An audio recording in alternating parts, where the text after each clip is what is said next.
guys, and welcome to the Malkorok Arcane Mage Guide. In this guide, I'm going to be covering talents, glyphs, and the tips and tricks that you need to know in order to help maximize your DPS on this fight. Let's get right into it. On talents, we want to go right down the list. For optional talents here, Temporal Shield versus Ice Barrier, always a hot discussion on every raid fight. For this one, we're going to be taking Temporal Shield, and the reason why is because that heal back over time becomes essential to keep your shield up, to make sure that your healers don't have to worry about you as much. Remember that your shields need to be up for you to soak, so the more self-healing that we can do, the better. This is why I choose Temporal Shield over Ice Barrier every single time. I really think that it's essential that you do this. Now, going down the list, let's go into Greater Invis versus Cauterize versus Ice Block on this fight.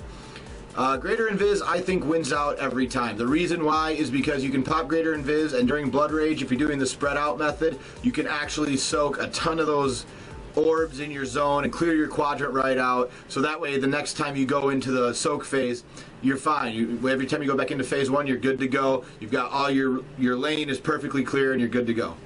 Bomb-wise, we want Living Bomb, of course. This is a pure single target DPS fight. So Living Bomb is going to net a ton of damage. A quick helpful hint going into this is if you can time your Living Bomb, 3 seconds and below, for when those ads come in, and refresh it then to make sure you get that splash damage onto those ads, you will see a net DPS increase. It's not a lot, but it does help.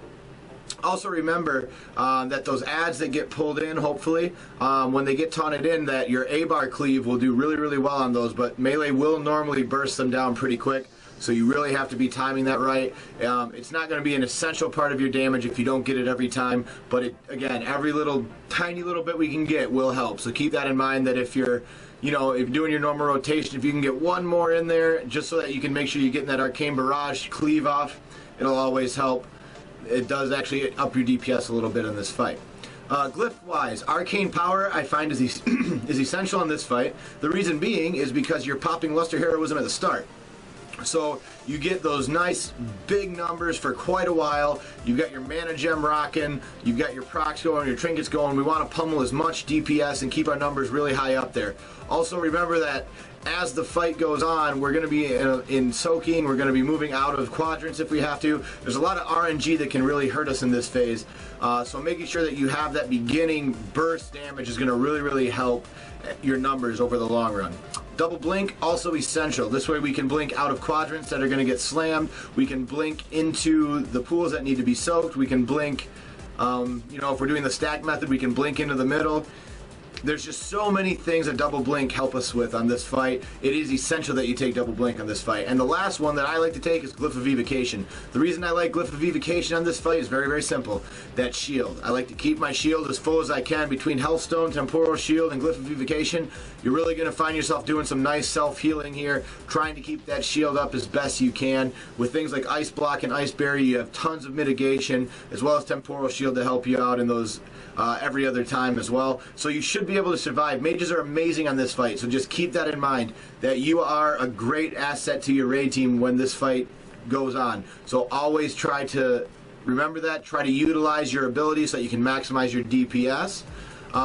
Tips and tricks going forward into this fight, again, because we're popping Lust or Heroism at the start, I tend to like to take Arcane Power here. Remember that you can Greater Invis to clear your area. You can Ice Block if your shield's down so you don't die. You can also Greater Invis in a pool when you're soaking so you don't die. If you have to, that can happen. And it will keep you alive. So keep that in mind, is that it will help you out a lot. Mages are really, really good on this fight because, again, we can cover so much distance with Glyph of Blink, and we can always be in the right position at the right time. So make sure that you're utilizing your positioning well, especially as Arcane on this fight. Where is my quadrant? What am I supposed to be soaking? Is there anything there? No. Okay. Then as we're just doing our rotation, we're scanning the room, making sure that, okay, is anyone not going to be able to soak? Can I blink there right now? Boom, go. You're there. Okay, it's better to have 2 people soak than it is to have nobody soak. Remember that. It will save you a lot of wipes. So, guys, if you have any other questions, tips, or tricks, leave them in the comments below. Otherwise, you can watch the rest of this kill video, and as always, we'll see you in the next one.